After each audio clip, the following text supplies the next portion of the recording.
This is 7 National News, and in our top story. With officials and dignitaries from around the world in attendance at the government summit in Dubai, the UAE Vice President, Prime Minister and ruler of Dubai, His Highness Sheikh Mohammed bin Rashid Al Maktoum, yesterday received the UN Secretary General Ban Ki-moon, who is in Dubai to address attendees of the summit. His Highness Sheikh Mohammed and Ban Ki-moon discussed a variety of regional security, humanitarian and development issues and means to promote peace, culture and coexistence in the Middle East and the world away from extremism. Ban Ki-moon highlighted UAE's sincere cooperation and efforts to encourage regional and international security, stability and prosperity, singling out the country's foreign aid programs and the role of Dubai International Humanitarian City. The UN Secretary-General lauded the government summit as a global platform for sharing visions and ideas that serve humanity. He also noted that the unprecedented progress that the UAE is witnessing is thanks to the vision of its leadership, which focuses on inclusive development objectives. The ruler of Dubai welcomed further cooperation and coordination between the UAE and UN, mainly in humanitarian causes and issues regarding world stability and peace for the service of humanity. The Roads and Transport Authority has opened a new bridge at the intersection of Qudra Road with Lahbab Road with the aim of easing traffic flow from Emirates Road to Sayh As-Salam. The opening of the bridge, comprising 3 lanes in each direction, comes shortly after the opening of Qudra Road, extending 12 kilometers from the Jebel Ali to Lahbab intersection to Bab al-Shams. The new bridge also includes a dedicated lane for cyclists. Engineer Maitha bin Uday, the Chief Executive Officer of the RTA's Traffic and Roads Agency, explained the importance of this bridge and said that the road has become a key traffic hub for the traffic movement, inbound from Jumeirah via Suqeim, then passing through the flyover of Al Khail Road to link with the Arabian Ranches interchange on the Sheikh Mohammed bin Zayed Road. The official added that the 2-kilometer-long diversion is still in place due to the undergoing construction works on Qudra Road, which is set to open by the end of next March.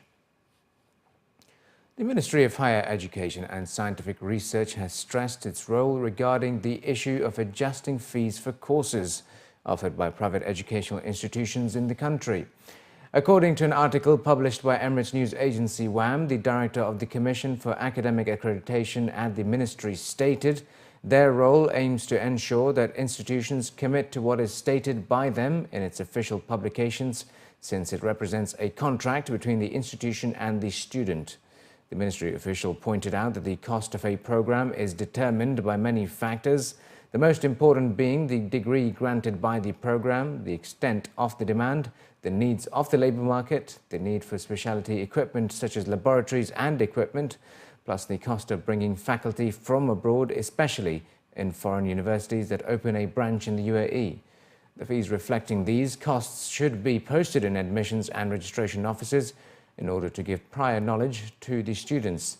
The ministry has also stressed the need for students and parents to review the list of private educational institutions accredited by the ministry so that students do not register in universities that are not licensed or accredited.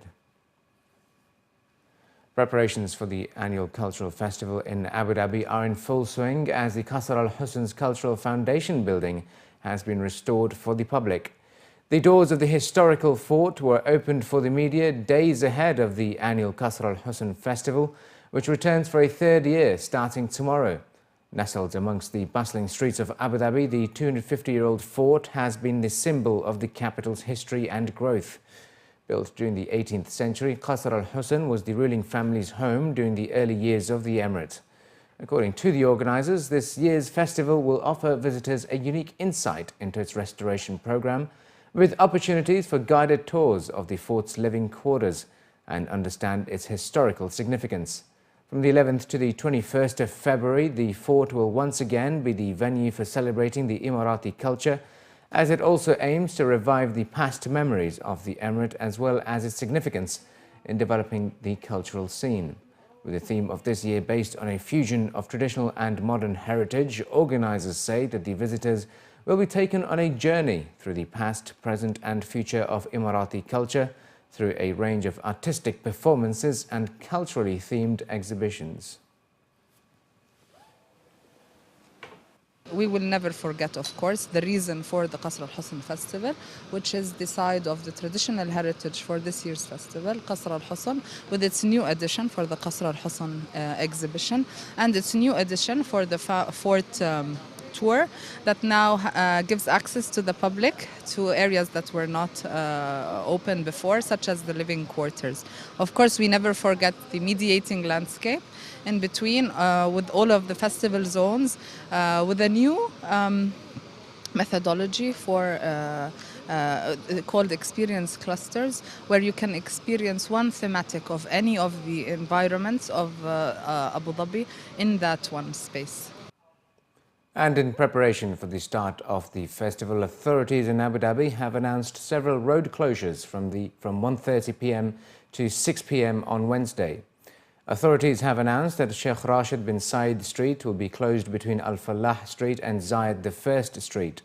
Al Nasr Street will be closed between Khalid bin Al Walid Street and Sheikh Rashid bin Said Street, and Khalid bin Al Walid Street will be closed between Zayed I Street and Al Nasr Street. Zayed I Street between Sheikh Rashid bin Said Street and Khalid bin Al Walid Street will also be closed, as will the 21st Street between Sheikh Rashid bin Said Street and Mubarak bin Muhammad Street.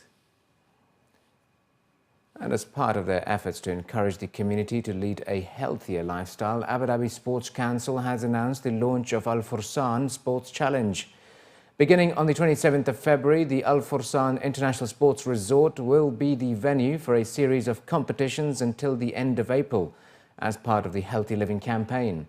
It all kicks off with the first round of the Abu Dhabi Sports Council Grand Prix, which consists of go-karting over the 3 rounds and ends on the 3rd of April. The overall winning prize for the race is estimated at around 16,000 dirhams. Additionally, the event will also feature a shooting competition titled Bullseye Shooting Competition, which will bring together new and advanced shooters to compete in daily rounds from March 1 to April 30. Participants stand a chance to win 4,000 dirhams for first place, 2,000 dirhams for second place, and 1,000 dirhams for third place.